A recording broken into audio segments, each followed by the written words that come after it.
Ujambo mpenzi mtazamaji na karibu tena kwenye mwendelezo wa uchambuzi wetu. Mjumbe wa kamati kuu ya chama cha demokrasia na maendeleo Chadema John Heche amemshukia rais wa Jamhuri ya Muungano wa Tanzania Daktari Samia Suluhu Hassan rasmi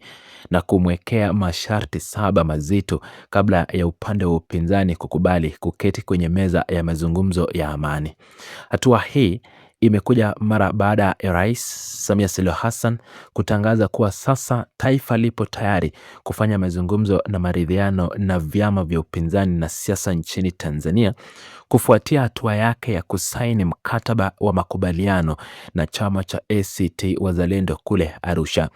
Akizungumza kupitia ukurasa wake rasmi wa mtandao wa kijamii chini ya siku 2 tangu Rais Samia Suluhu Hassan alipotangaza na kutoa wito huo wa maridhiano ya kurejesha utulivu wa nchi, John Wekesa Heche ameweka msimamo mkali usioyumba, akibainisha kuwa sharti la kwanza na lisilo na mjadala ni kupatikana kwa uhuru kamili wa mwenyekiti Tundu Antipas Lissu anayeshikiliwa katika gereza la Ukonga kwa muda mrefu sasa kutokana na mashtaka yanayotajwa kuwa ya kisiasa. John Heche amefafanua kuwa hakuna kiongozi yeyote wa Chadema mwenye mamlaka ya kikatiba kuiongoza taasisi hiyo kwenye mazungumzo ya maridhiano wakati kiongozi wao mkuu akiwa bado amefungiwa nyuma ya nondo gerezani. Ameeleza kuwa mchakato wowote wa kutafuta amani na maridhiano unapaswa kuongozwa na mtu mwenye ridhaa kamili ya wanachama na kwamba serikali lazima ionyeshe nia njema kwa kutoa amri ya kuachiliwa kwa Tundu Lissu ili ashiriki kikamilifu kuamua mustakabali wa nchi. Kauli hii dhabiti imekuja mara baada ya mkuu wa nchi kukiri hadharani kuwa taifa linahitaji meza ya mazungumzo kurejesha utulivu wa kiuchumi na kijamii uliotikizwa tangu kuanza kwa mfululizo wa harakati za kupinga mifumo mipya ya kodi pamoja na gharama kubwa za maisha nchini Tanzania. Shinikizo hili jipya la Chadema linakuja wakati mwafaka ambapo utawala wa awamu ya 6 unakabiliwa na mkwamo mkubwa wa kifedha uliosababishwa na athari za maandamano ya amani ya tarehe 7/7 iliyopita ambayo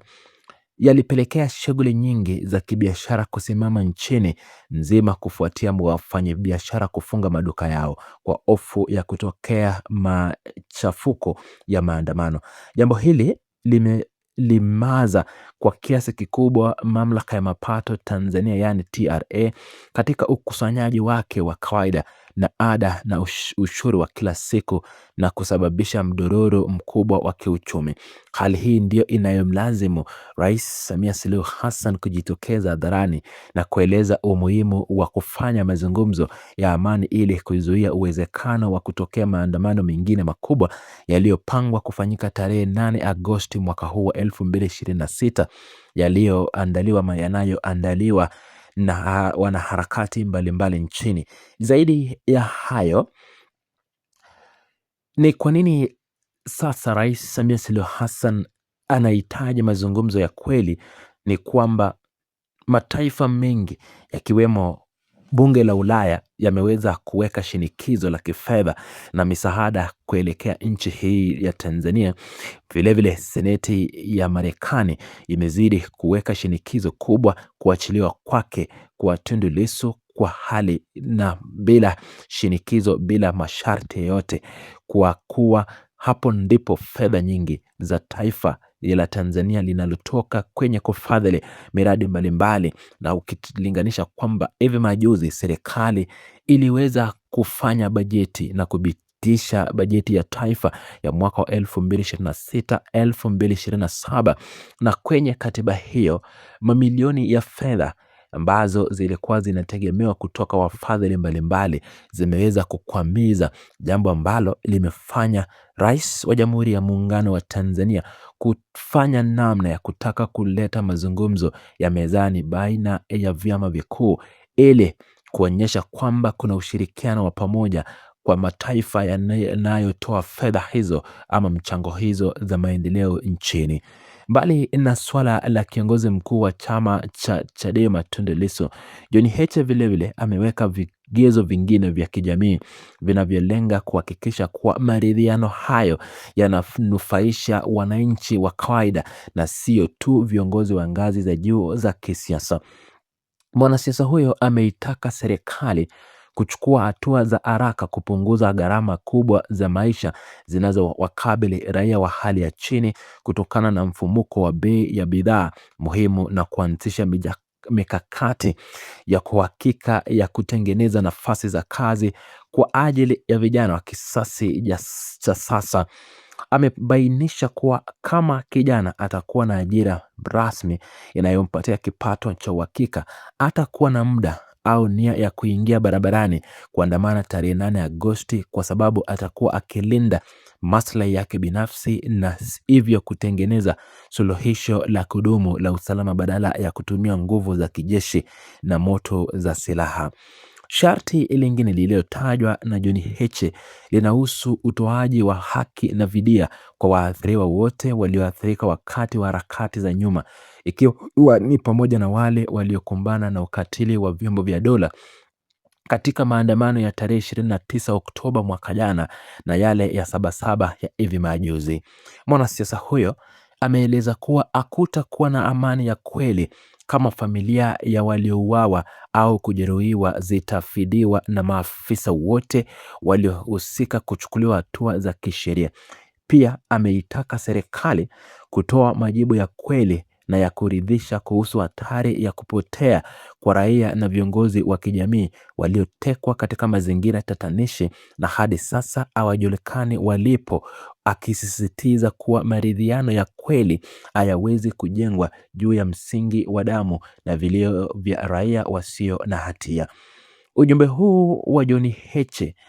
umefichua uwepo wa tetesi na ofa kubwa za kifedha ambazo zilikuwa zimetolewa chini kwa chini zikimtaka Tundu Lissu kukubali kuchukua mamilioni ya fedha na kuondoka kabisa ndani ya mipaka ya Jamhuri ya Muungano wa Tanzania ili kuachana na harakati za kisiasa na kubadilishana na uhuru wake. Hata hivyo, ofa hizo zote zilishindwa kufua dafu kutokana na msimamo dhabiti wa kiongozi huyo ambaye amekataa kuuza utu wake na haki za Watanzania kwa maslahi binafsi ya kifedha. Mfano unaonyesha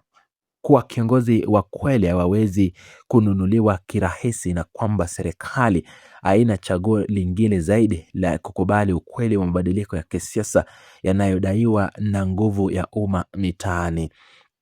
Uamuzi huo umepokelewa kwa mshangao mkubwa na kuleta matumaini mapya kwa wafuasi wengi wa upinzani, hususan wale wanaomuunga mkono yeye pamoja na makundi mengine yanayofuatilia mienendo ya kisiasa kama vile wafuasi wa aliyekuwa katibu mwenezi wa CCM Humphrey Polepole. Ukimya wa Chadema katika kipindi hiki umeelezwa kuwa hautakuwa sehemu ya kusaliti mapambano ya wananchi bali kujitokeza huku kwa John Wekesa Heche